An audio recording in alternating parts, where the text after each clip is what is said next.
Welcome दोस्तों, आज हम लोग समास के बारे में जानेंगे।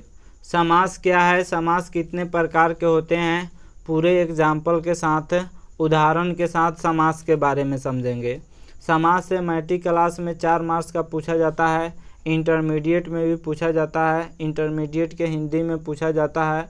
उसके बाद जो भी कॉम्पिटिटिव एग्ज़ाम है, जो सर्विस वाला एग्ज़ाम है, सब में समास के बारे में 1 नंबर 2 नंबर ज़रूर पूछा जाता है।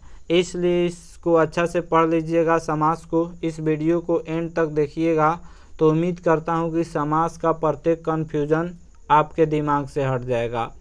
समास किसे कहते हैं? 2 या 2 से अधिक पदों का एक हो जाना समास कहलाता है। जब 2 पद एक हो जाए, यानी 2 शब्द जब एक हो जाता है तो वह समास कहलाता है। जैसे गंगा जल, गंगा जल जब इसका विग्रह कीजिएगा तो गंगा का जल हो जाएगा। देखिए 3 पद एक हो गया है, इसलिए यह समास कहलाएगा। राजपुत्र, राजा का पुत्र, इसमें भी 3 पद है, 3 पद एक हो जाएगा तो वह समास कहलाएगा। तो वहीं समास का परिभाषा है 2 या 2 से अधिक पद जब एक हो जाए तो वह समास कहलाता है। समास के प्रकार के बारे में जान लेते हैं। समास के मुख्य 7 भेद हैं, यानी समास के 7 प्रकार होते हैं। पहला है अव्ययी भाव समास, दूसरा तत्पुरुष समास, तीसरा कर्मधारय समास, चौथा द्विगु समास, पांचवा बहुब्रीहि समास, छठा द्वंद्व समास और सातवां नई समास। अब हम लोग बारी बारी से प्रत्येक का उदाहरण के साथ परिभाषा को जानेंगे। अव्ययी भाव समास किसे कहते हैं? जिसका पहला पद प्रधान हो, यानी शुरू वाला पद प्रधान हो, उसे अव्ययी भाव समास कहते हैं। अव्ययी भाव समास में पहला पद अव्यय होता है। अव्यय के बारे में जान लेते हैं। अव्यय किसे कहते हैं? तो ऐसा पद जो किसी वचन पुरुष के अनुसार अपना रूप नहीं बदलते हैं, वह अव्यय कहलाते हैं। जैसे अब, तब, यह सब अव्यय हैं। यहाँ, वहाँ, जहाँ, तहाँ, परसों, कल, आने वाला कल, बीता हुआ कल, यह सब अव्यय है जो किसी वचन पुरुष के अनुसार, क्रिया के अनुसार अपना रूप नहीं बदलते हैं, वह अव्यय कहलाते हैं। तो जिसका पहला पद अव्यय होता है वह अव्ययी समास कहलाता है, या फिर जो है जिसका पहला पद प्रधान होता है उसे अव्ययी भाव समास कहते हैं। जैसे यथाशक्ति, इसमें यथा अव्यय है, प्रतिदिन में प्रति अव्यय है, अनुरूप में अनु अव्यय है, सचक्र में स अव्यय है, आजीवन में आ अव्यय है। यथाशक्ति का अर्थ होगा शक्ति के अनुसार, प्रतिदिन का अर्थ होगा प्रत्येक दिन, अनुरूप का विग्रह होगा रूप के अनुरूप, सचक्र का विग्रह होगा चक्र के साथ, आजीवन का विग्रह होगा जीवन भर। यह सब जो है वह इसका जो यह वर्ड है, जो शब्द है, इसका यह विग्रह है। जैसे यथाशक्ति का विग्रह होगा शक्ति के अनुसार, प्रतिदिन का विग्रह होगा प्रत्येक दिन, अनुरूप का विग्रह होगा रूप के अनुरूप। आगे चलते हैं। तत्पुरुष समास किसे कहते हैं? तो जिसका अंतिम पद प्रधान हो उसे तत्पुरुष समास कहते हैं। जिसका पहला पद प्रधान होगा वह अव्ययी भाव समास कहलाएगा, जिसका अंतिम पद प्रधान होगा वह तत्पुरुष समास कहलाएगा। इसको दिमाग में बैठा लीजिएगा। जैसे राजपुत्र, राजपुत्र का अर्थ होगा राजा का पुत्र, इसमें राजा प्रधान नहीं है बल्कि उसका पुत्र प्रधान है। प्रेम मग्न, इसका विग्रह होगा प्रेम में मग्न, इसमें प्रेम प्रधान नहीं है बल्कि मग्न प्रधान है। दानवीर, दानवीर का विग्रह होगा दान में वीर, इसमें दान प्रधान नहीं है बल्कि जो दान देने वाला है वह प्रधान है, अतः यह तत्पुरुष समास है। अगला समास है कर्मधारय समास। वह समास जिसमें विशेषण तथा विशेष्य का मेल हो उसे कर्मधारय समास कहते हैं। विशेषण का अर्थ क्या होता है? विशेषण किसे कहते हैं? जो संज्ञा सर्वनाम की विशेषता बताता है उसे विशेषण कहते हैं। जैसे अच्छा, बुरा, सुंदर, महान, नया, पुराना, यह सब विशेषण है। काला, उजला, सफ़ेद रंग के नाम, यह सब विशेषण है।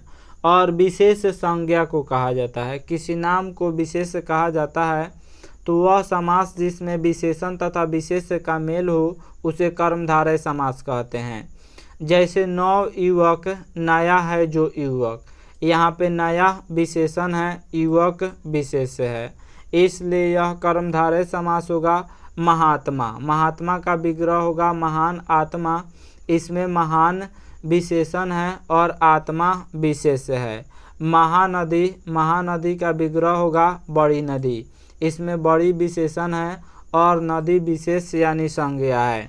नीलोत्पल का अर्थ होता है, नीलोत्पल का विग्रह होता है नीला कमल, इसमें नीला विशेषण है तथा कमल विशेष्य है, अतः जिसमें विशेष और विशेषण होगा वह कर्मधारय समास कहलाएगा।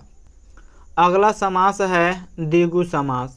जिस समास में पहला पद संख्यावाचक हो उसे द्विगु समास कहते हैं। द्विगु समास में संख्या का बोध होता है।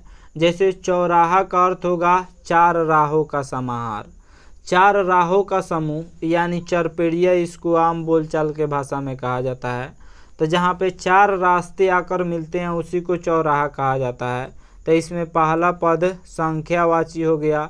चौवन्नी का विग्रह होगा चार आनों का समूह, चार आना मिलकर चौवन्नी बनता है, अतः इसमें भी पहला पद संख्यावाचक है, इसलिए यह द्विगु समास होगा। दशानन का अर्थ होगा 10 मुखों का समूह, उसके बाद चतुर्वर्ण का विग्रह होगा चार वर्ण, वर्ण का मतलब रंग होता है, तो चार रंगों के समूह को चतुर्वर्ण कहा जाता है, जिसमें पहला पद संख्यावाची होगा वह द्विगु समास कहलाएगा। आगे है बहुव्रीहि समास। बहुव्रीहि समास किसे कहते हैं? जिस समास में कोई भी पद प्रधान नहीं होता है बल्कि बाहर से आकर कोई पद प्रधान होता है उसे बहुव्रीहि समास कहते हैं। बहुव्रीहि समास में ना ही पहला पद प्रधान होता है और न ही अंतिम पद प्रधान होता है, बल्कि इस समास में कोई दूसरा पद आकर प्रधान हो जाता है। जैसे लंबोदर, लंबोदर किसको कहा जाता है? लंबा है उदर जिसका, उदर मीन्स पेट, जिसका पेट लंबा होता है उसे लंबोदर कहा जाता है। तो किसका पेट लंबा होता है? गणेश का, इसलिए गणेश क्या हो गया? लंबोदर क्या हो गया? बहुव्रीहि समास। देखिए इसमें लंबोदर में लंबा है जिसका उदर, इसमें कोई भी पद प्रधान नहीं है बल्कि अलग से गणेश आकर प्रधान हो गए, इसलिए यह क्या होगा? बहुव्रीहि समास होगा। पीताम्बर, पीला है वस्त्र जिसका, तो पीला वस्त्र किसका होता है? विष्णु का वस्त्र पीला होता है, इसलिए पीताम्बर क्या होगा? पीताम्बर बहुव्रीहि समास हो जाएगा, क्योंकि इसमें कोई दूसरा पद आकर प्रधान हो जाता है। तो दूसरा पद जब आकर प्रधान हो जाए तो वह बहुव्रीहि समास। जैसे पंकज, पंकज किसको कहा जाता है? तो कीचड़ में खिलने वाले फूल को पंकज कहा जाता है, तो इसका अर्थ क्या हो जाएगा? कमल हो जाएगा, अतः कमल क्या होगा? बहुव्रीहि समास होगा। आगे है द्वंद्व समास। द्वंद्व समास किसको कहा जाता है? जिसका दोनों पद प्रधान होता है वह द्वंद्व समास कहलाता है। जैसे राम कृष्ण, इसका अर्थ होगा राम और कृष्ण दोनों पद प्रधान हो गया। अंजल, अंजल का विग्रह होगा अन और जल, अतः अंजल द्वंद्व समास हो गया। मारपीट, मारपीट का अर्थ होगा मार या पीट, यह भी क्या हो गया? द्वंद्व समास हो गया। जैसे दाल भात, इसका विग्रह कीजिएगा दाल और भात। दही चिवड़ा, इसका विग्रह कीजिएगा दही और चिवड़ा। राम कृष्ण या राम मोहन, इसका विग्रह कीजिएगा राम और मोहन। उसके बाद जो है दूध भात, इसका विग्रह कीजिएगा तो दूध और भात हो जाएगा। अतः जिसका दोनों पद प्रधान होता है वह द्वंद्व समास होता है। नेक्स्ट एंड लास्ट है नई समास। नई समास किसको कहा जाता है? जिस समास का पहला पद नई हो अर्थात नकारात्मक हो उसे नई समास कहते हैं। जो नकारात्मक पद होता है वह नई समास कहलाता है। जैसे अनंत, अनंत किसको कहा जाता है? जिसका अंत नहीं, इससे जो है नकारात्मक का भाव उत्पन्न हो रहा है। अनर्थ, जिसका अर्थ नहीं होता है अनर्थ। अप्रिय, जो प्रिय नहीं होता है। असुंदर, जो सुंदर नहीं होता है। आशा करता हूँ आप लोग समास के बारे में समझ गए होंगे। अगर वीडियो पसंद आए तो इसे लाइक करें, हमारे चैनल को सब्सक्राइब करें तथा मन में कोई डाउट हो तो कमेंट बॉक्स में लिख सकते हैं।